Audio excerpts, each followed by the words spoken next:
Good day from the Institute of Galatentology. 2022 marks the 70th year of our glorious monarch's reign upon the throne of Great Britain, which is incidentally the greatest Britain that I have had the pleasure of living in. Now, it turns out we all get an extra day of not going to work to mark the occasion of Queenie being pretty much the only monarch that we have ever seen on our money or our stamps. And aside from being quite disappointed because I really love coming into the Institute and experimenting on things, I'm also delighted as my wife has signed us up to attend the local street party. I do believe she signed us up to bring the cheese, pickled onions and hot dogs on cocktail sticks, so I'll be spending several weeks wrapping foil around half spuds to make the hedgehogs. I'm hoping Kevin from 3 doors down is going to bring the vol au vents. Believe me, if you tasted Kevin's vol au vents, you'd never want another vol au vent again. The garlic mushrooms are simply to die for. Anyway, I digress. Street parties and community fates are going to be big news in early June, but there are so many Facebook and WhatsApp groups already set up because everybody wants to make it the best Platinum Jubilee celebration ever. And plans are already afoot. Now, as I am an amazing party planner, I thought I might share with you some great hints and tips for hosting a fantastic street party.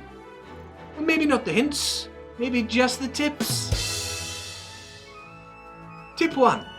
If you haven't already, start a Facebook group or a WhatsApp group or a carrier pigeon group or any kind of group where you can communicate easily with the other people who are organising it. You might have a village committee meeting every few weeks to get the details down, but it's always nice to have a direct, regular communication method, and who knows, maybe you'll finally get to know Beryl from the next street who's been belting out Vera Lynn at all hours and keeping your kids up. Tip 2. The Great British weather is increasingly unpredictable. One day it's blazing sunshine, the next it's wet and windy, and the next it's ruddy thunder snow. I don't know whose fault that is, and I'm not pointing any fingers, but my carbon footprint is tiny. It's like that of a sparrow or a wren or a robin. Anyway, if you don't weatherproof your party, then you might be faced with melted cupcakes and sweaty cheese sandwiches.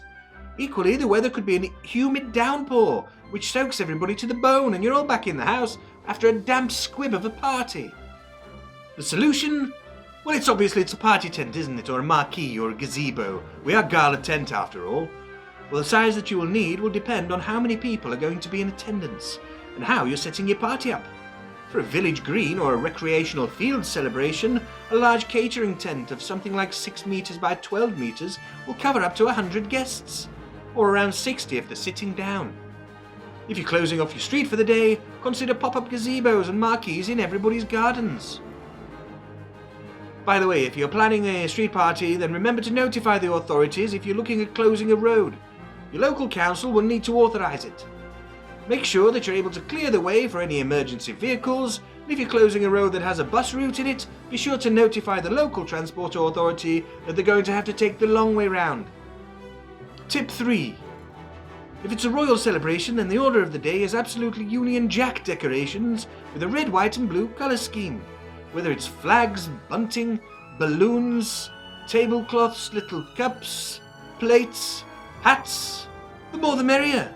Runs of red, white and blue bunting across the marquees or from each lamppost to the next. There's no such thing as too much when it comes to a street party. Tip 4. Delegate the catering and delegate it well. Decide on the theme of your food, be it a buffet or afternoon tea with cakes, or will you go out and have hot food with a sit-down meal? You need to build a checklist of those who are planning to bring food and make sure everybody brings something different so that you've got variety and everybody's dietary requirements are covered. And don't forget the drinks. Will you be putting on communal drinks or will everybody simply be bringing their own? Make sure everybody is aware so there aren't any boozy freeloaders who didn't get the memo. There's a girl called Samantha who comes to all of our parties. She's never paid for a single drink. Tip 5. Get some great snaps. Either hire a photographer, delegate the role to one of your team, or just ensure everybody takes loads of pictures on their smartphones. Smartphones are great nowadays. Who knows, you might just be lucky enough to be featured in the local news in the inevitable feel-good aftermath of reflection on what was an amazing weekend of celebrating Queenie's tenure on the throne.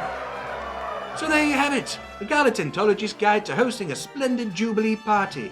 If you're looking to weatherproof that bad boy with a seriously great marquee, party tent, pop-up gazebo and you want some fantastic advice, then give Darren and his team of stalwarts a call on 01709 242454.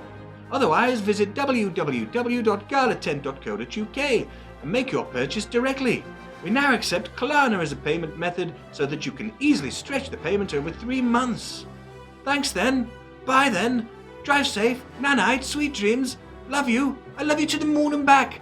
Bye.